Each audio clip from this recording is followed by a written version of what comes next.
Hoy vamos a discutir este artículo que se llama Biodiversity in the City, Key Challenges for Urban Green Space Management, que fue publicado en esta revista que es una de mis favoritas. Se llama Frontiers in the Ecology and the Environment. El artículo ya tiene unos 3 años, pero toca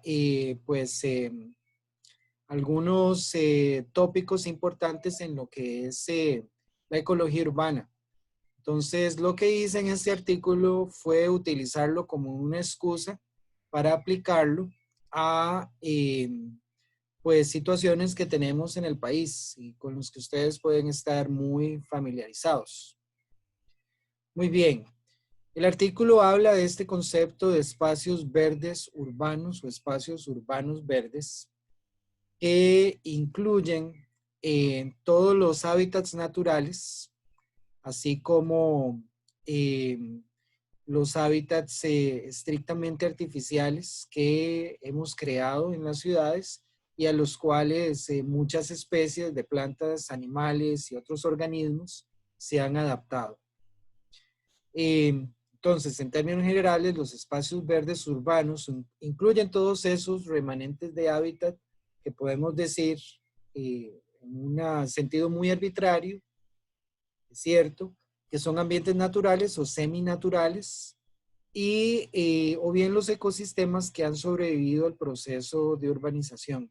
Entonces, estos ambientes incluyen estos parques, como el caso del Parque de la Sabana, o bien lotes baldíos, los jardines privados, jardines también de entidades públicas, las azoteas que mantienen macetas, balcones, cualquier tipo de ambiente que sea manejado por los humanos, que sea colonizado por diferentes tipos de organismos. Pues muchos de estos ambientes semejan ambientes naturales, por ejemplo, las cornisas en los edificios, las azoteas, los balcones, que proveen hábitat para muchas especies de aves, donde muchas especies de aves pueden anidar. También pueden ser eh, parques que semejan parches de bosque. Incluso lotes baldíos funcionan como ambientes urbanos verdes y también, no lo anoté aquí, pero de gran importancia son los bosques riparios, los bosques que están asociados a los ríos, eh, incluso parches de vegetación, no necesariamente bosques, que están aledaños a los ríos. Pues uno debería esperar que la diversidad de especies en estos hábitats sea baja, pero lo que se ha encontrado es que no solamente proveen refugio para una gran cantidad de especies, sino que en términos generales proveen hábitat para un gran número de especies. Entonces son importantes en el mantenimiento de la diversidad que tenemos en las ciudades. Entonces, ¿qué tan importantes son? Esto va a depender de aspectos de ecología del paisaje. Entonces, una de las aplicaciones de la ecología del paisaje es ver el rol que tienen en lo que es la ecología urbana. Por ejemplo, ¿qué determina el tamaño de parches? ¿Qué tipo de matriz tenemos entre parches? La forma de los parches, el grado de conexión entre parches, qué tipo de interacciones bióticas tenemos dentro de los parches, cuál ha sido la historia del uso de la tierra en esos parches que determina la diversidad de las especies que se establecen dentro de los parches. Pues como ustedes pueden ver, la presencia de espacios verdes urbanos da pie para que apliquemos muchas de las teorías que se han generado en ecología y en evolución. También hay que considerar que mucha de esta información es útil para determinar estrategias de manejo de la biodiversidad y al final de la charla vamos a comentar un par de iniciativas que son muy interesantes, que tienen que ver con el manejo de los corredores biológicos que se establecen a lo largo del cauce de muchos ríos, en el caso particular de la ciudad de San José.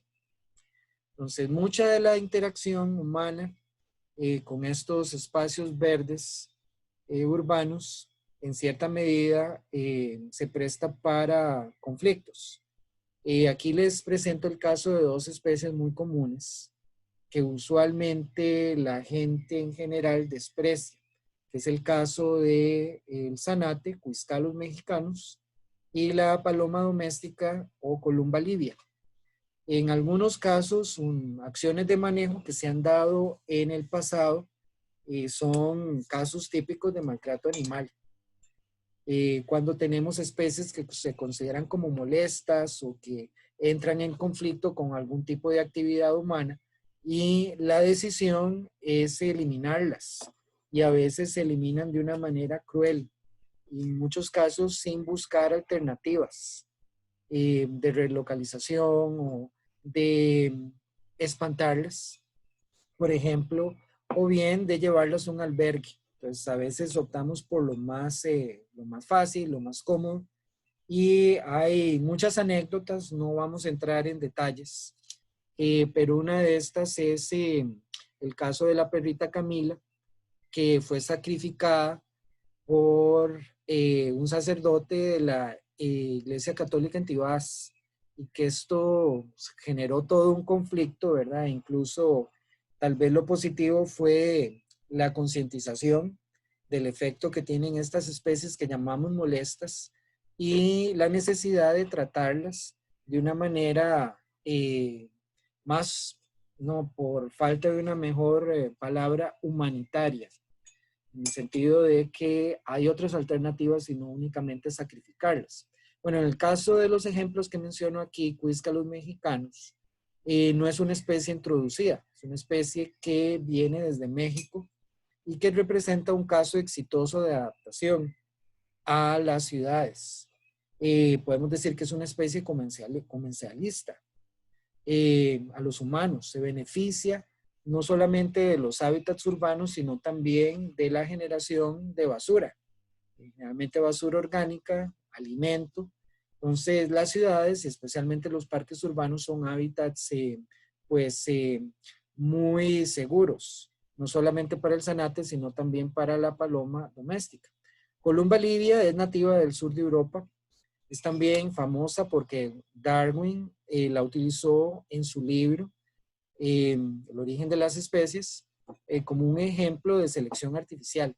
Todos los tipos de variedades que pueden generarse a partir de una especie debido a la selección de características interesantes para los humanos. Vean que es nativa del sur de Europa, del norte de África y del sureste de Asia, y se ha distribuido actualmente por los humanos en todos los continentes con la excepción de la Antártida. Tanto Cuiscalus mexicanus como Columba livia en muchos casos pueden considerarse como especies molestas por las densidades que alcanzan, por el hecho de que no solamente anidan, sino se perchan en edificios donde las excretas no solamente causan un efecto negativo para lo que es pues la apariencia estética de esos edificios, sino también pueden generar pues procesos de descomposición de los materiales de los que están hechos esos edificios. También las excretas vienen a afectar a los usuarios de los parques. Entonces se requieren pues acciones de manejo que nos permitan convivir con esas especies. Muy bien. Entonces, el manejo de los espacios urbanos verdes es un área que requiere más investigación. Hay que considerar que la ecología urbana no es un campo nuevo. Los primeros textos sobre ecología urbana se generaron en los Estados Unidos en la década de los 50. Ya estamos hablando del término ecología urbana de una manera formal para finales de los 70, principios de los 80. Entonces no es un campo nuevo. Sin embargo, en Costa Rica apenas se está desarrollando, está adquiriendo una visibilidad paulatina, sobre todo en lo que es el diseño de los espacios verdes urbanos. Y es un campo multidisciplinario donde intervienen arquitectos, donde intervienen políticos, donde intervienen personas capacitadas en salud ambiental y definitivamente biólogos y biólogas que pueden proveer asesoría en términos de qué especies podemos plantar en los parques urbanos. Escuchas, pero no se te oye. No se oye, Ahora sí.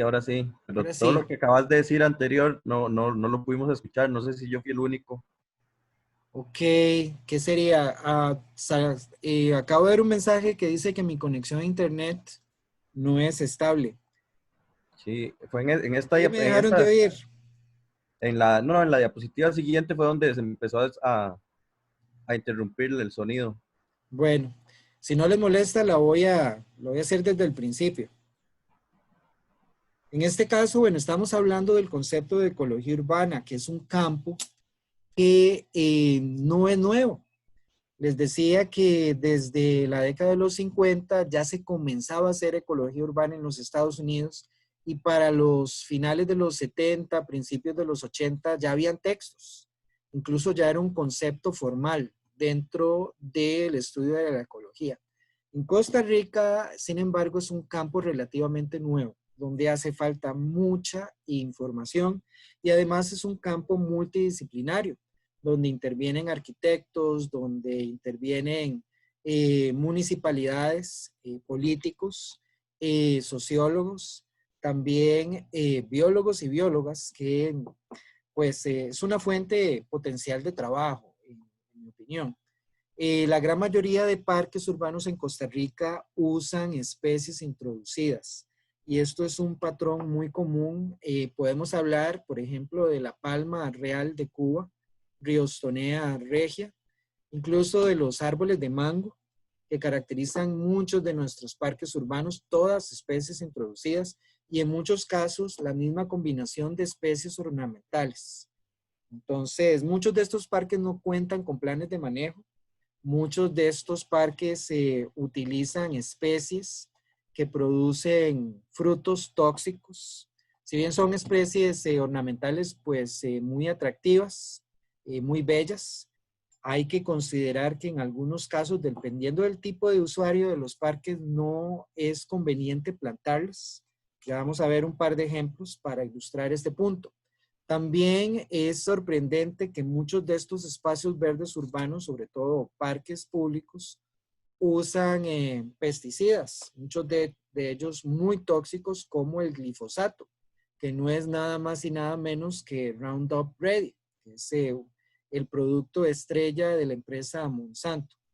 Entonces, acaban de salir, por cierto, en el periódico Universidad de esta semana, pues un artículo sobre el uso de pesticidas en general en los alimentos.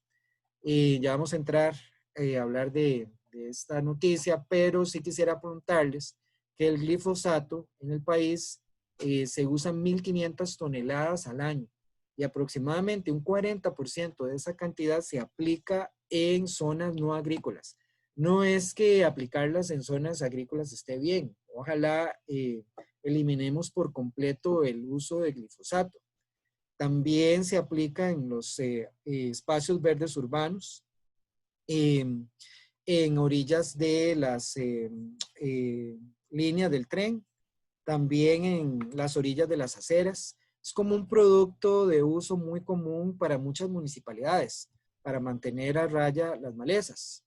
En cultivos agrícolas, la aplicación tradicional es para eliminar malezas. Entonces se desarrollan especies genéticamente modificadas que resisten al glifosato, mientras que las malezas no lo resisten. Entonces la gente intenta o la costumbre es aplicar una cantidad grande de glifosato para tener menos problemas con las malezas sin afectar a los cultivos. Obviamente, estos tóxicos se almacenan en los tejidos de las plantas y vienen a alcanzar pues a los consumidores finales y también a los trabajadores agrícolas. Se usa, por ejemplo, en el maíz y la caña para acelerar la maduración 2 semanas antes de la cosecha. y está asociado en trabajadores de caña, por ejemplo, en los que participan en la zafra, con la enfermedad renal crónica. Estos son estudios realizados por el Instituto Regional de Estudios en Sustancias Tóxicas de la Universidad Nacional. Aquí es interesante el mecanismo porque la enfermedad renal crónica está muy localizada en áreas, por ejemplo, de Guanacaste, en personas, trabajadores en este caso, que toman agua de pozos, que realmente son aguas pesadas, aguas que son ricas en ciertos minerales, y ni qué decir si tienen trazas o concentraciones bajas de arsénico, donde el glifosato y el arsénico y otros minerales y metales pesados interaccionan, creando esta dificultad para pues procesar el agua, sobre todo cuando están asociadas con shocks térmicos. Entonces, los riñones pierden su funcionalidad. Y tenemos incluso planes para que en Liberia se construya una torre médica que esté enfocada en el tratamiento de la enfermedad renal crónica. Tal vez lo más sencillo sería eliminar el glifosato, entre otras medidas. Bueno, hay algunos cantones que han prohibido totalmente el uso de glifosato en zonas públicas, como les menciono. Es sorprendente que las municipalidades lo usen prácticamente como un producto rutinario, pero hay muchos cantones que se han unido en esta lucha para prohibir el uso de glifosato, entre ellos San Isidro de Heredia, Santo Domingo y Tibás, para mencionar algunos cantones, Curridabat también del área metropolitana de San José. Les comentaba también que precisamente esta semana el semanario Universidad presenta esta noticia. Aquí nos estamos desviando un poquito, pero usar 1.500 toneladas por año de glifosato no es algo trivial, es parte de un patrón muy común. Y Costa Rica, todos lo sabemos muy bien, es uno de los países que usa más agroquímicos por unidad de área. Bueno, resulta que el 65% de los alimentos que se consumen en el país tienen residuos de agroquímicos, productos como el chile dulce, como el culantro, son los que concentran gran parte de estos agroquímicos. Entonces, ya incluso da un poquito de miedo, pues consumir verduras. Hay que reducir el uso de esos agroquímicos, hay que encontrar medidas de mitigación que hagan posible la producción agrícola, que sea financieramente viable, pero que a su vez no implique el uso tan exagerado de agroquímicos. Entonces, asociado, ¿verdad?, al glifosato y su uso en eh, parques urbanos y áreas públicas, pues tenemos este patrón tan terrible, que es el uso de agroquímicos en gran parte de nuestros alimentos. Ahora, los ambientes urbanos verdes son manejados de forma diferente por entes públicos y privados. Esto se llama la tiranía de las pequeñas decisiones. En otras palabras, cuesta mucho coordinar a los vecinos, a los habitantes de una comunidad, mucho más a los habitantes de una ciudad para que se pongan de acuerdo en qué vamos a sembrar en esas áreas urbanas verdes o qué especies vamos a mantener, qué especies vamos a eliminar. Si hubiera un poquito más de coordinación, se podrían crear mosaicos de hábitat que faciliten la sobrevivencia, por ejemplo, de organismos polinizadores, de organismos dispersores. Aquí tenemos una pregunta de César. Vamos a ver. Sí, César, profe. sí, adelante. Sí, señor. Es una consulta referente a los usos agroquímicos también. Obviamente tiene que ver con el manejo de áreas verdes.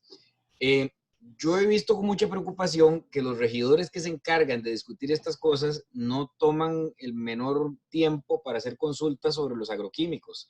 Por ejemplo, aquí en San José, uno de los regidores del Frente Amplio decía que no iban a usar glifosato por las razones que usted bien acaba de exponer, pero que entonces habían gestionado la compra de un herbicida natural no tóxico.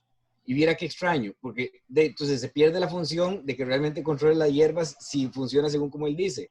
pero además, el día que lo aplicaron aquí frente a mi casa, tuve una reacción alérgica terrible que nunca había tenido con ningún sistema de control que hubieran usado antes. Entonces, mi pregunta es, ¿hay alguna lista de herbicidas que se sugiera a las municipalidades para que no cometan errores como este, o no se ha hecho trabajo al respecto? Sí, claro, esa información está disponible. Lo que pasa es que generalmente las municipalidades tienen muy pocos recursos y muy poco personal para lo que es sus departamentos ambientales o la persona encargada de la parte ambiental.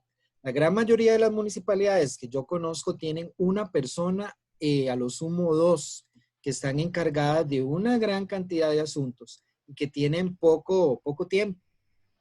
Pero no es un problema de disponibilidad de información. Hay listas de pesticidas que cualquier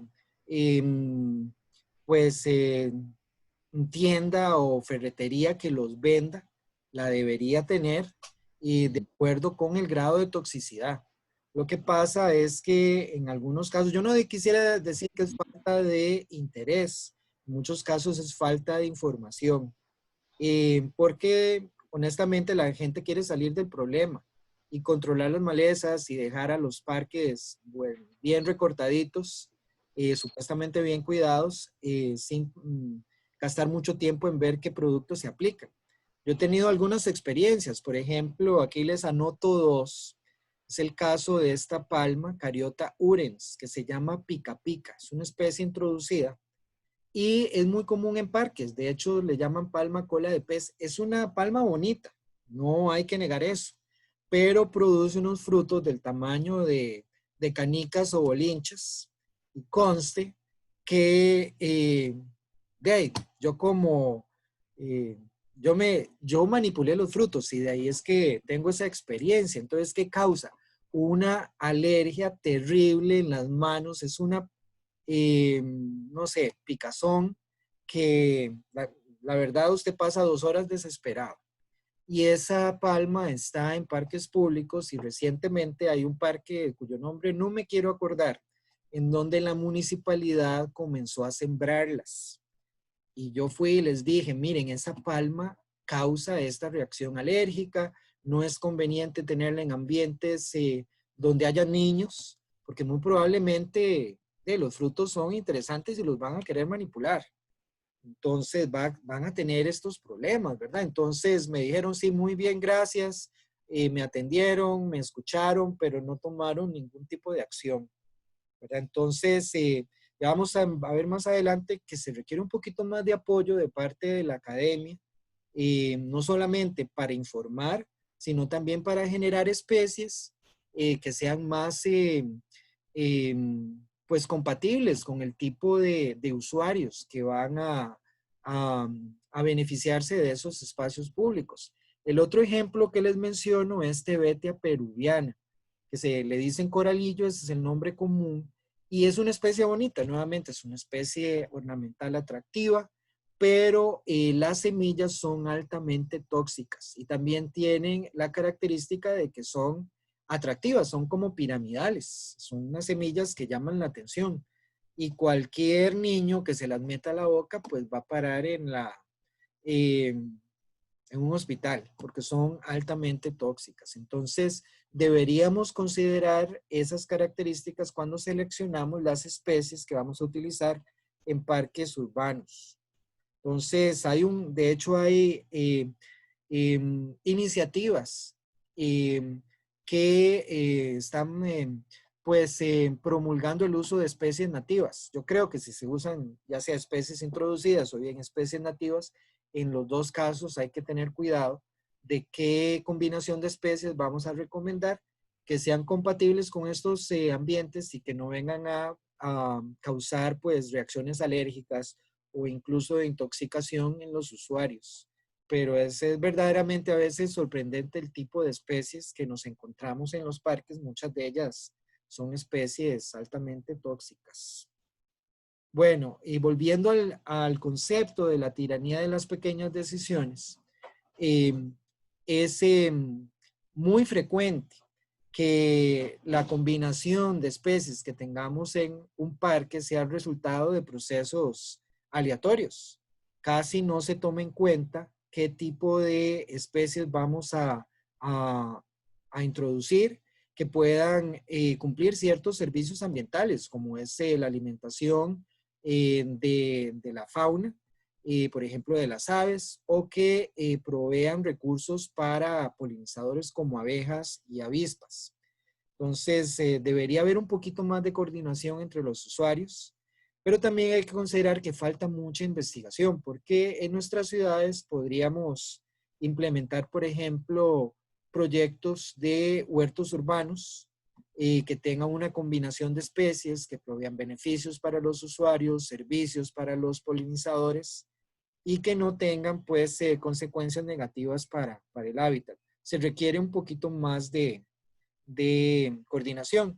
Yo creo que algunos de ustedes que viven en ciudades se dieron cuenta de que atraer colibríes fue un poco difícil, porque mantener poblaciones de polinizadores en estos ambientes a veces es difícil, entre otras cosas, no solamente por la falta de recursos, sino porque los recursos que pueden estar disponibles no proveen estos servicios, no proveen alimento, no proveen hábitat para estos polinizadores.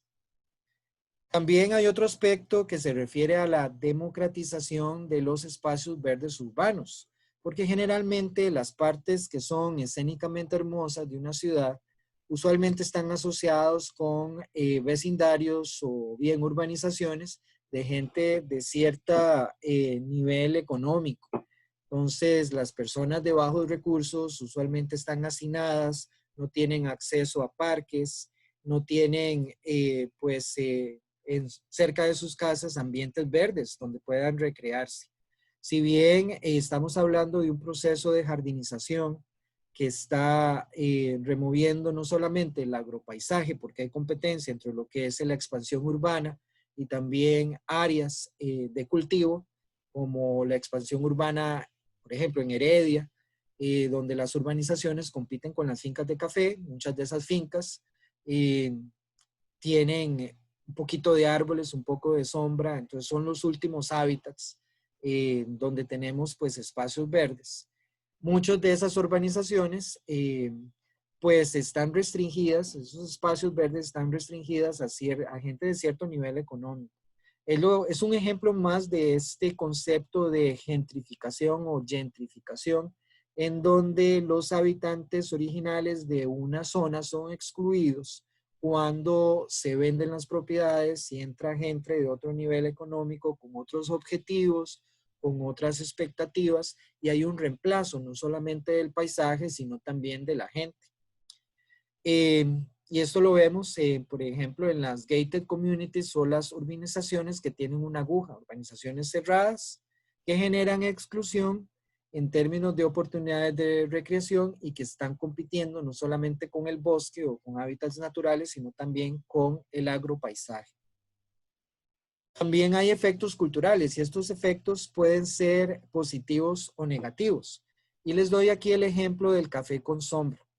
El café con sombra manejado de una forma tradicional como lo era a principios del siglo XX en el Valle Central de Costa Rica, a mediados del siglo XX también, la gente no cultivaba únicamente café, sino que lo mezclaba con bananos, con plátanos, con cítricos, con árboles frutales, con lo que a usted se les ocurra, con un pequeño gallinero, con el cerdito, con la vaca. Entonces, había una gran inversión en lo que era seguridad alimentaria. Yo no diría que la gente tenía suficientes alimentos, pero cultivaba gran parte de lo que se comía. Y eso en la actualidad pues ya no sucede. También en un estudio que hicimos totalmente marginal a lo que estamos discutiendo actualmente con un colega, Achim Heger, en el 2017, donde investigamos la capacidad de secuestro de carbono de muchas fincas en el cantón de Atenas, dependiendo del tipo de finca, si era una finca de café orgánico, una finca convencional o una finca ambientalmente amigable. Encontramos que la composición de especies dependía mucho de el gusto de los dueños de las fincas. Pues cuando les preguntábamos por qué había decidido mantener tales y cuales especies, nos decía, es que a mi abuelito le gustaba. O mi papá lo sembró, entonces en recuerdo de mi padre yo no lo quise cortar. Y también hay especies que tienen cierto uso, ya sea maderable o bien como alimento. Pues muchas de esas especies que nosotros decidimos mantener en un hábitat determinado, y esto también se aplica a los espacios urbanos verdes, dependen de tradiciones, de costumbres, de usos o prácticas culturales, ya sea para mantenerlas o bien para eliminarlas. Considerar especies como molestas, malezas o plagas usan criterios totalmente arbitrarios. Por ejemplo, generalmente es una práctica común, y ustedes lo pueden ver en las personas que proveen servicios de jardinería. Si se encuentran un panal, una colonia de avispas, lo que hacen es removerlos, ¿verdad? Ojalá quemar el panal, eh, eliminarlos. Igual en el caso de las hormigas sonpopas y de otras que consideramos como especies plaga. Pues ahí lo que estamos haciendo es simplificar el hábitat y reducir la diversidad de especies. Entonces, algunas costumbres pueden promover la protección de hábitats, como por ejemplo cuando una comunidad se organiza para proteger el bosque que tenemos a lo largo del cauce de un río, o bien cuando se generan o promueven esas prácticas de remover polinizadores, de remover nidos de avispas, de abejas, incluso si no representan ningún peligro para los seres humanos. Entonces, es importante, y esto es recurrente, es que la comunidad científica debe intervenir más en el sentido de proveer recomendaciones de qué tipo de especies o plantas podemos combinar en esos ambientes urbanos verdes y además generarlas. No es únicamente dar una lista de especies, sino también proveer ya sea las semillas o las plántulas. Entonces, ¿qué políticas de manejo afectan negativamente la diversidad en los espacios urbanos verdes? El artículo menciona estas que tenemos en esta diapositiva. Por ejemplo, el mantenimiento de áreas homogéneas. Entonces, estas son discusiones que hemos tenido con colegas, tanto dentro como fuera de la universidad, de mantener o no el zacate. Si tenemos parques que están dominados por zacate, eso no se aleja mucho del manejo de un monocultivo. Representa un enorme costo, no solamente en horas trabajador, sino también en el consumo de combustibles, porque para el zacate se usan las motoguadañas o se usa una chapeadora que utiliza gasolina o una mezcla de combustible como diésel. Entonces, sí hay un costo y que en muchos casos es muy alto para mantener esas áreas, pues, con el zacate o césped recortado. También se remueve gran parte de la biomasa. Un parque tan bonito como este, aparentemente, ¿verdad?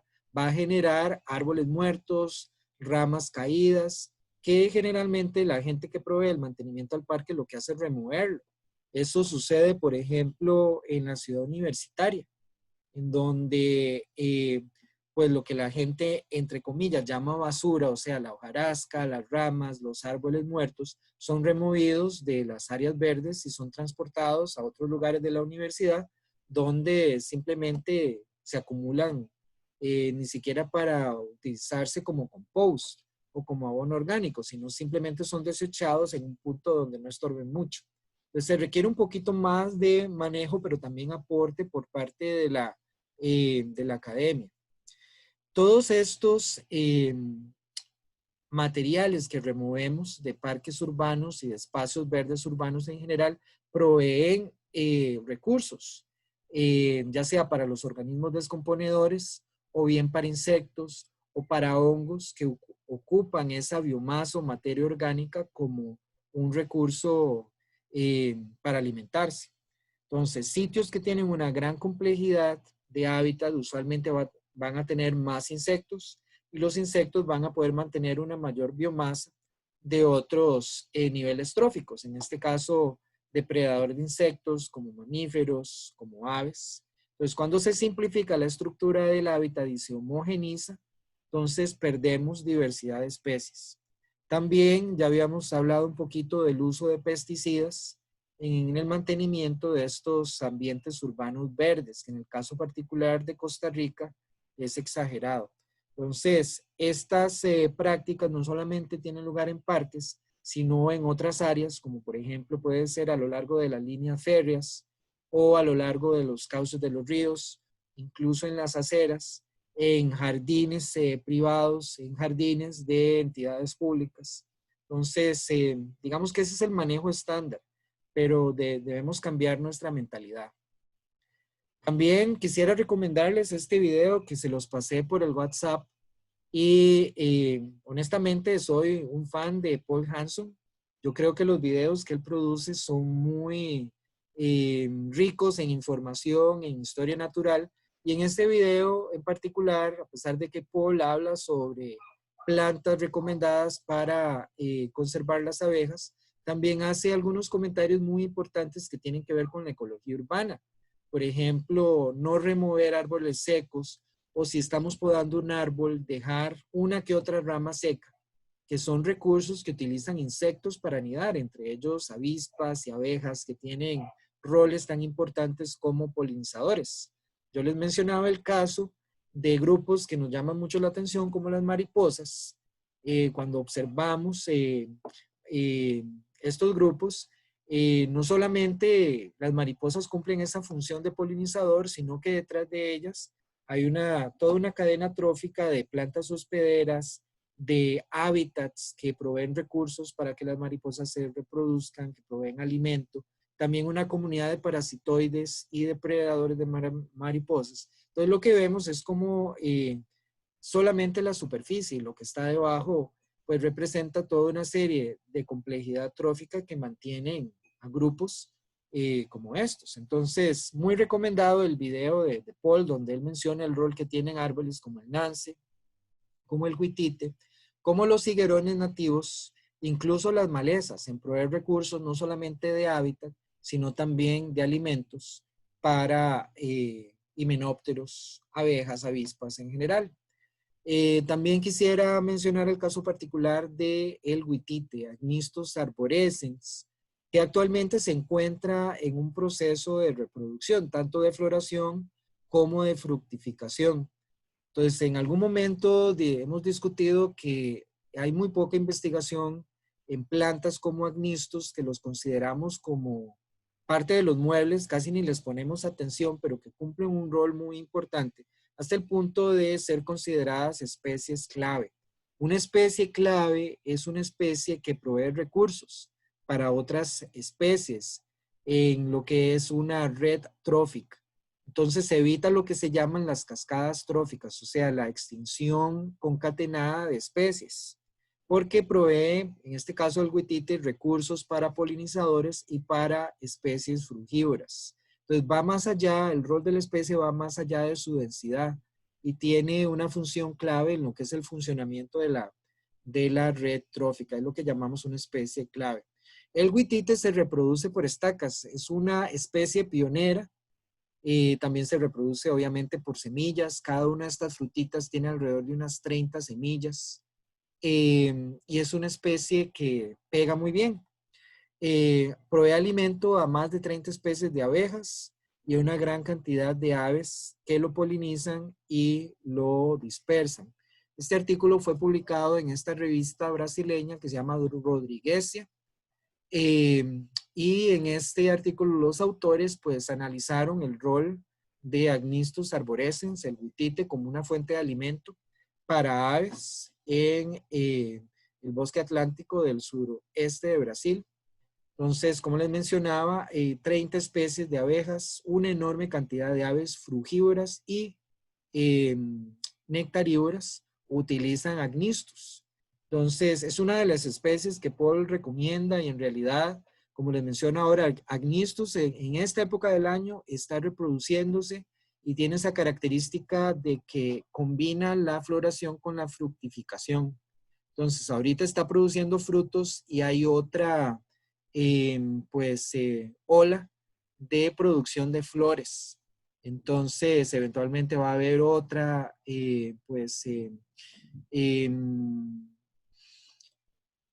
cohorte, para llamarlo de alguna forma, de frutos que se van a producir más tarde, en los próximos meses. Entonces, es un verdadero espectáculo. Los autores aquí mencionan que Agnistus se puede utilizar como una especie focal, no solamente para la recuperación de hábitats degradados, pero también para educación ambiental y la observación de aves. Porque si ustedes tienen una especie, bueno, un árbol de huitite, ojalá un árbol de tamaño mediano, que se esté reproduciendo, pónganle atención, van a ver una gran cantidad de insectos de un tipo variado visitándolo, así como de aves frugívoras y aves nectarívoras. Entonces, es uno de esos como hotspots, puntos calientes para observar organismos, en este caso insectos o aves. Bueno, también otro aspecto que menciona el artículo es que muchas de estas comunidades de plantas, de animales, de organismos en general, que se forman en estos ambientes urbanos verdes, se están estabilizando. Ya podemos hablar de comunidades con cierta identidad, con cierta idiosincrasia, o con cierta composición de especies que es relativamente estable. Entonces, falta mucha investigación para caracterizarlas.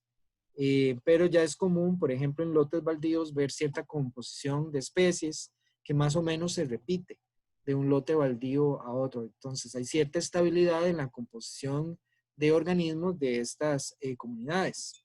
Hay un gran agujero que también el artículo lo menciona, y es esta desconexión entre los gobiernos locales, las comunidades humanas y la comunidad científica. Falta más investigación en ecología urbana. Si bien hay varias iniciativas que vamos a mencionar, una es el laboratorio de Luis Sandoval de bioacústica y ecología urbana, y otro es el laboratorio que tiene la Universidad Estatal a Distancia. Pero si ustedes, bueno, no es que los esté criticando, simplemente es una observación, faltan más proyectos. Y es que si bien son iniciativas relativamente nuevas, entonces falta que la ecología urbana se expanda.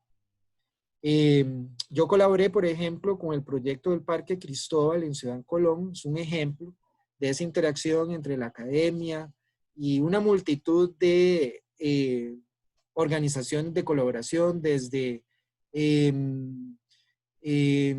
asociaciones de vecinos, asociaciones de desarrollo comunitario, municipalidades y una firma de arquitectos que diseñó un proyecto que acaba de recibir. Ellos recibieron bueno, un buen financiamiento, seguramente lo van a desarrollar para construir un corredor alrededor de una sección del río Pacagua en este Parque Cristóbal, que está un poquito alejado del centro de Ciudad Colón, tal vez unos 3 kilómetros del centro. Y este parque está rodeado por casas y da acceso a aproximadamente unos 500 metros a lo largo del cauce del río Pacagua, y hay un sendero que tiene un puente, y eso es lo que lo hace, digamos, conveniente para este proyecto, que es un sendero circular. Entonces la gente puede, pues, hacer una caminata de historia natural. En esta fecha donde se celebraba el Día de los Ríos, pues se hicieron una serie de actividades alrededor del parque asociados con este proyecto. Y en mi caso particular dimos varias caminatas de historia natural hablando de la ecología, la biología de los organismos que observamos en este tracto de 500 metros a lo largo del río. Hay que ver que las condiciones no son ideales. El río Pacagua es un río contaminado que tiene no solamente desechos sólidos, aguas grises, sino lo que yo afirmaría son aguas negras, porque una parte de este sendero, pues el olor del agua pues no es nada agradable. Pero es un principio, hay que comenzar tal vez por estos esfuerzos e intentarlos irlos integrando en la comunidad para que los vecinos vean que el río trae sus beneficios, que hay que cuidarlo, que hay que conocerlo, y que es una oportunidad de recreación y educación ambiental muy valiosa. También quisiera mencionar el caso de las rutas naturpanas. Yo no sé si ustedes conocen el proyecto, pero recientemente salió una oportunidad de financiamiento muy atractiva para organizaciones que estén interesadas en colaborar con el desarrollo de la cobertura forestal y otros aspectos de la ecología urbana asociadas a las cuencas del río Torres y del río María Aguilar. Son ríos muy impactados que cruzan el centro de San José. Estos ríos, en algún momento la gente perdió la esperanza de recuperarlos, pero como el recurso es generoso, es muy probable que, si bien no se pueda limpiar totalmente, porque habría que considerar no solamente la cuenca alta, sino sí, todo el cauce del río, y no solamente los vecinos, sino también las industrias que ponen desechos, que tiran desechos en el río. Pero es otro comienzo, en el sentido de que hay que cambiar la manera en que nosotros vemos a los ríos urbanos. Aquí los observamos o los consideramos como una oportunidad de recreación. También dentro de las organizaciones participantes quisiera resaltar Chepecletas. Chepecletas es una iniciativa nacional que pretende rescatar el turismo urbano en San José, y han colaborado no solamente con rutas natururbanas, sino con otros proyectos. Y en Chepecletas he visto biólogos y biólogas de la Escuela de Biología de la UCR trabajando. Probablemente puede ser digamos, un empleo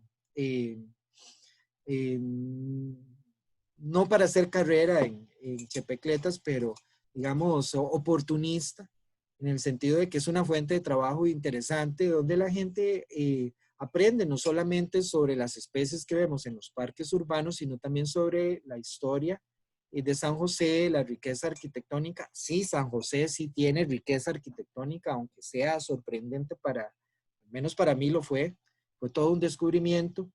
Y ellos están involucrados, Chepecletas, con este proyecto. Entonces, también son oportunidades de desarrollo profesional para los biólogos y biólogas involucrarse en este tipo de proyectos que son muy bonitos, muy atractivos, porque implica recuperar ríos que al inicio estaban sumamente impactados, de hecho destruidos por la industria del café.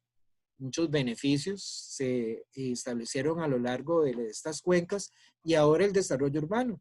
Entonces hay que cambiar esa mentalidad de que vemos a los ríos como una manera de desechar nuestra basura y de no volverla a ver, y como básicamente cloacas. A ver, aquí tenemos, ¿o no se escucha, César? Oh, qué torta. Yo espero que quede mejor lo que es No, profe, pero eso fue hace rato. Ah, mira. No, pero ya Mapache le dijo, fue lo del principio. Sí, sí. Bueno, de ahí, esperemos que la grabación de la clase quede mejor, porque esto es algo que no está, digamos, directamente bajo mi control, pero aquí su pregunta ya se la respondí, ¿verdad? Sí, señor, fue lo de hace rato. Ah, bueno, bueno. Ok, bueno, esperemos que la grabación quede mejor. Ya vamos a terminar, de hecho, esta es la última diapositiva. Aquí nada más quisiera revisar unos cuantos conceptos que ya algunos los hemos explicado, como es la tiranía de las decisiones pequeñas, el concepto de ecología urbana. Estos son conceptos que el artículo menciona. También el caso de la economía de escala. La economía de escala es este balance entre la producción de un activo y su costo. En muchos casos es muy caro producir un activo, de ahí que sea difícil reemplazarlo, difícil meterse en cierto tipo de proyectos porque son muy onerosos. Pero una vez que ya estamos metidos ahí, es más caro salirse. Entonces, en algunos casos estamos enfrentados en la ecología urbana con pues procesos que tienen que ver con la economía de escala. Si el activo es difícil producirlo, entonces es muy difícil salirse de ese negocio. Un ejemplo es la inversión que implica comprar plantas ornamentales que ya están plantadas en un parque. A lo mejor cometimos un error, pero ahora es más caro salirse de ese entuerto. Pues por eso es que algunas plantas que tienen pues consecuencias negativas para los usuarios van a permanecer. También está el concepto de metapoblaciones, es la aplicación de la biogeografía de islas a la dinámica poblacional. con poblaciones que sirven como fuente para la colonización de parches. En este caso son pues sumideros de organismos, de individuos que conforman esta población, y hay efectos de rescate, o sea, de recolonización. De ahí que volvamos a aquella idea de que es necesario un curso de ecología de la conservación donde ustedes vean estos procesos de metapoblaciones que son importantes en lo que es el manejo de las poblaciones en parches de bosque, en ambientes que podemos llamar ambientes urbanos verdes. Ya habíamos hablado del efecto de riqueza, el efecto de gentrificación, también un efecto jerárquico de la diversidad. En este sentido, la diversidad tiene esa personalidad jerárquica. ¿Qué quiere decir eso? Si nosotros tenemos un ambiente heterogéneo, es muy probable que ese ambiente vaya a tener no solamente organismos descomponedores, organismos productores, organismos consumidores primarios, organismos depredadores. Entonces, la diversidad tiene esta característica jerárquica, que es lo que permite que se organice, por ejemplo, en redes tróficas. Ya habíamos hablado del ejemplo del huitite como una especie clave, una especie que provee recursos, que mantiene la estabilidad de una red trófica.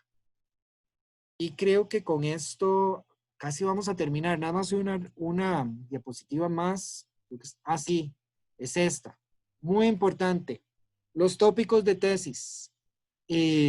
Generalmente en la escuela de biología y nosotros hacemos tesis muy académicas, pero de vez en cuando deberíamos hacer una tesis más aplicada, y el campo de ecología urbana da muchísimas oportunidades para esto. Aquí estoy mencionando algunos de los tópicos que se me ocurrieron al leer el artículo. Vean que casi no discutimos los casos específicos que menciona el artículo porque son aplicados para otras latitudes. Y si bien mucha de la teoría del artículo era muy relevante, mi decisión fue aplicarlas a casos más familiares, más cercanos a nuestra ecología. Por ejemplo, la importancia de las especies nativas versus las especies introducidas en el mantenimiento de la diversidad de los espacios urbanos verdes. Explorar esa característica de emergencias de nuevas comunidades en esos espacios urbanos verdes. ¿Cómo podríamos fomentar un aumento de la diversidad y la complejidad de esas nuevas comunidades? ¿Cómo podríamos monitorear la eficiencia de los corredores biológicos urbanos para en el mantenimiento de la diversidad biológica? ¿Qué tipos de combinación de especies deberíamos recomendar que puedan ser sembradas a lo largo de los cauces de los ríos en nuestras ciudades? ¿Cómo podríamos mejorar el mantenimiento de aquellas especies que son consideradas como molestas? Que les damos nombres de plagas, de malezas o de especies que debemos eliminar. ¿Cómo podríamos manejarlas para eliminar ese tipo de conflictos entre humanos y biodiversidad en ambientes urbanos? ¿Cómo podríamos establecer un manejo coordinado de patios, de jardines, proveyendo nuevas opciones, una nueva combinación de especies que provean servicios para la fauna, que provean servicios ecosistémicos, que provean oportunidades de recreación? Eso requiere, vean que la academia, las universidades tienen mucho que aportar en esto de la ecología urbana. Y nuevamente para recalcar, es un campo, si bien no es nuevo en la ecología, en la teoría ecológica, es un campo relativamente nuevo para el país que apenas está en pañales y que requiere más coordinación, que requiere más oportunidades, por ejemplo, en gobiernos locales, en municipalidades, y no estoy proponiendo esto como una forma de crear empleo para los biólogos y biólogas. Pero sí es necesario, por mi experiencia, mi interacción con muchas municipalidades, es necesario tener gente capacitada en estos tópicos en las municipalidades y gente que tenga un conocimiento de la teoría ecológica, de la historia natural, de la ecología del paisaje, de la interacción con comunidades, que pueda tener un rol productivo y positivo en muchas municipalidades, porque honestamente se requiere, es absolutamente necesario. Y esto no es únicamente, como les digo, como una excusa para crear empleos. para los biólogos y biólogas, es porque verdaderamente se requiere. Bueno, yo espero que el artículo haya sido de su interés. Vean que lo que hice fue voltear la moneda y todo lo que el artículo discutía, intentar aplicarlo a nuestra realidad en las ciudades donde vivimos, que lamentablemente esto ha sido identificado por los últimos informes del Estado de la Nación, y es el hecho de que muchas ciudades en zonas rurales están siguiendo el ejemplo de el área metropolitana de San José. O sea que estamos expandiéndonos a lo loco, con muy poca planificación y con poco diseño de estos espacios verdes urbanos como parques naturales y áreas recreativas que son tan necesarios si tenemos el chance o si es nuestra realidad vivir en una ciudad. Entonces tenemos que volverlas más ambientalmente amigables, que cumplan un rol más efectivo en lo que es la protección de la biodiversidad, no solamente por el hecho de proteger a la biodiversidad, sino de crear esos servicios ecosistémicos que permiten no solamente la vida humana, sino hacer la vida humana más interesante, más, digamos, eh, inteligente en cierta medida, no solamente un espacio donde nosotros podamos utilizar recursos, sino también analizarlos, estudiarlos y disfrutarlos. Eso es parte de la experiencia de la vida.